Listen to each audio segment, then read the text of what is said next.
Hi, my name is Andrea. Today I'll be talking about Moldovan culture, a cooking culture.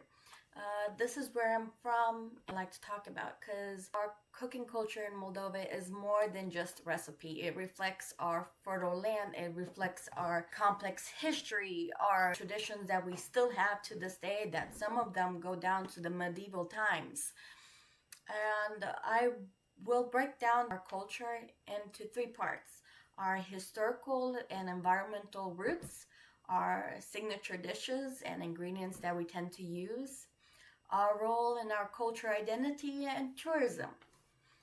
So let's start with our roots. So geographically, our environment in Moldova are in Eastern Europe.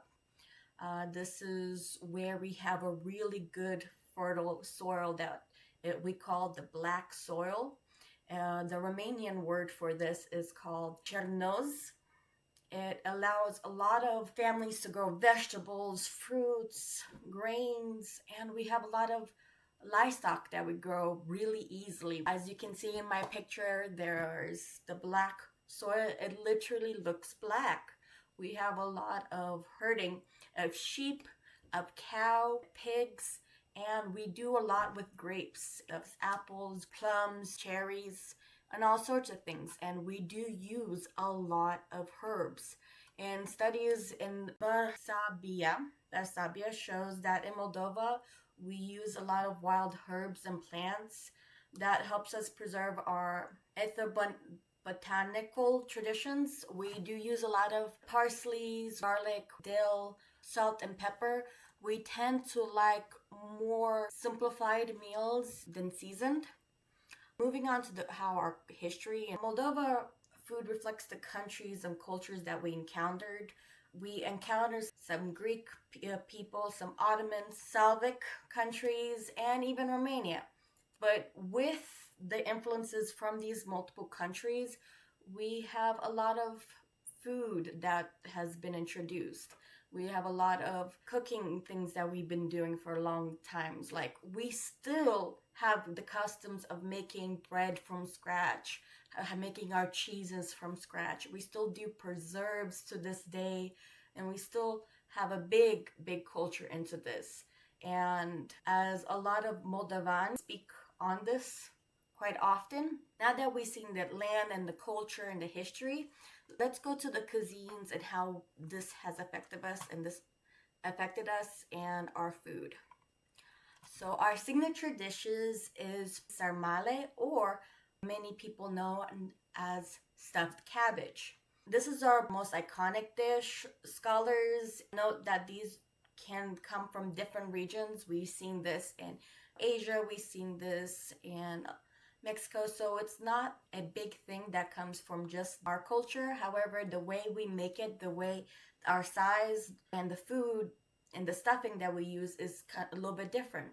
We also have a lot of foods like the mamaliga. It's like a yellow cornbread that we use a lot of cheeses, eggs, and meats, and a lot of pickled vegetables that we still use.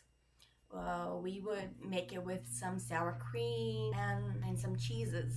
We have our zama, which is like our chicken broth. It's really thick, thin soup. It has homemade teiței, or one way of saying noodles.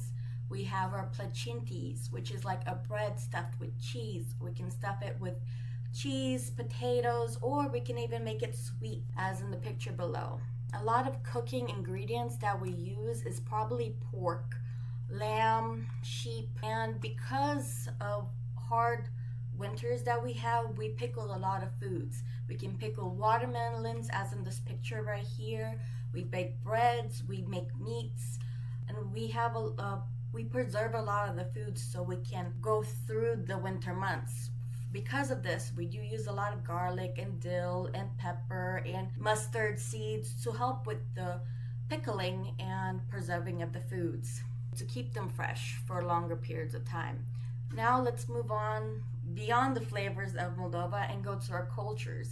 Cultural is big and essential part of Moldovan food culture, as in Moldovan homes, food is a language of hospitality. It's a way we talk about our family, and it's a way that we communicate and show love. We have Eastern specific Easter breads and Easter tradition where we hit the egg on one another and to see who wins, bringing more people to join us into this fun. We have our kozanak, which is a Moldovan bread that we also even use at weddings to show who's gonna be up and our who's gonna be the head of the house. Okay, and yeah, we do have our right now. We also talk about tourism. Moldova has opened its borders after many long years, and we have a lot of weddings. We like to show our wine and our heritage, and a lot of and we try to bring the cuisines and gastroeconomic tourism. We offer wine routes and rural guest houses and cooking experiences. And because our country is multiple food heritages, we show different foods from Moldova, from Romania, Ukraine, Bulgarians to show the diversity and ethnicity for visitors to come and see. What does this show? It just shows that we are a big culture. We have a big culture on food, and it's just not just from the food, it's also from the history and the people that have influenced us on how fertile our lands are and how many traditions that bring us together, from the kozanak that we use at weddings, from the wine routes that we bring for our tourism, to everything. I hope you learned something about Moldova and I hope you enjoyed.